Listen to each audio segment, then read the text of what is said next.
الحمد للہ وحدہ والصلاة والسلام علی من لا نبی بعد۔ سیرت خاتم النبیین صلی اللہ علیہ وسلم کا 9واں سبق۔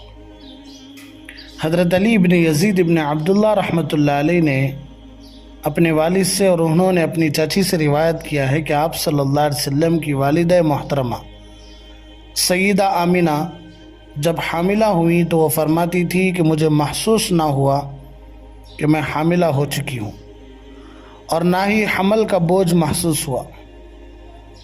یعنی جس طرح ایک عام عورتوں کی عادت ہوتی ہے کہ جب وہ حاملہ بنتی ہیں تو ان کو احساس ہو جاتا ہے اور ان کو وزن کا بھی بوجھ کا بھی احساس ہوتا ہے، لیکن ہمارے نبی کی امی جان حضرت سیدہ آمنہ فرماتی ہیں کہ مجھے معلوم ہی نہیں ہوا کہ میں حاملہ ہو چکی ہوں اور نہ ہی مجھے محمد صلی اللہ علیہ وسلم کے حمل کا بوجھ محسوس ہوا۔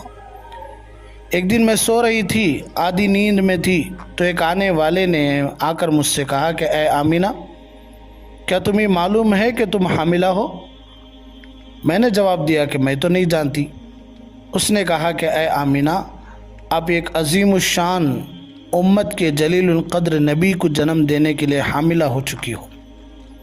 کچھ دن بعد وہی کہنے والا دوبارہ میرے خواب میں آیا اور مجھ سے کہا کہ اے آمنہ، آپ یہ دعا مانگا کریں، اعیدہ بالواحد من شر کل حاسد، میں الہ واحد سے یعنی ایک ہی اللہ سے ہر حسد کرنے والے کے شر سے پناہ مانگتی ہوں۔ عمرو بن قتیبہ رضی اللہ تعالیٰ سے مروی ہے، میں نے اپنے والد کو یہ فرماتے ہوئے سنا کہ جب آپ صلی اللہ علیہ وسلم کی ولادت باسعادت کی مبارک گھڑیاں آئیں تو اللہ نے حکم دیا کہ آسمانوں اور جنتوں کے تمام دروازے کھول دیے جائیں۔ فرشتوں کا زمین کی طرف آنا جانا زیادہ ہو گیا، سمندروں کی سطح گہری اور دریاؤں کی روانی تیزی ہو گئی۔ شیطان لعین کو 70 زنجیروں میں جکڑ کر گہرے سمندر میں الٹا کر کے ڈال دیا گیا۔ شیطان کی پوری نسل اور سرکش جنات کو زنجیروں سے باندھ دیا گیا۔ سورج کو عظیم نور کا لباس پہنا دیا گیا۔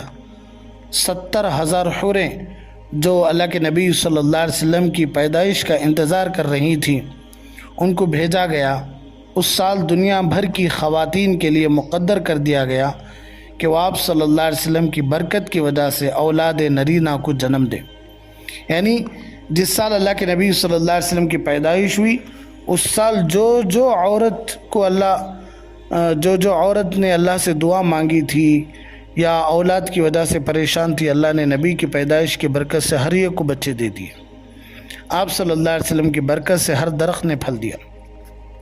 خوف کی جو خزاں تھی وہ ختم ہوئی، امن اور عافیت کی بہار آئی، سعادت کی بارشیں برسی، تاریکیاں چھٹ گئیں اور سارا جہان نور سے معمور ہو گیا۔ فرشتے ایک دوسرے کو مبارکبادی دینے لگے اور ہر آسمان میں زبرجد کا ایک ستون قائم کیا گیا۔ اللہ نے حوض کوثر کے کناروں پر مشک سے معطر 70,000 درخت اگائے اور ان کے پھلوں کی خوشبو کو اہل جنت کے لیے بخور بنایا۔ اس دن تمام آسمان والے اللہ سے سلامتی کی دعا مانگتے رہے اور تمام بت اوندے منہ زمین پر گر پڑے۔ مشہور اور راجی ترین قول کے مطابق رحمت دو عالم صلی اللہ علیہ وسلم کی ولادت باسعادت پیر کے دن صبح صادق کے وقت 12 ربیع الاول عام الفیل یعنی ہاتھی والا جو واقعہ پیش آیا اس سال، اور اسی طرح 570 پر 1 عیسوی کو مکۃ المکرمہ میں خواجہ ابو طالب کے گھر میں ہوئی۔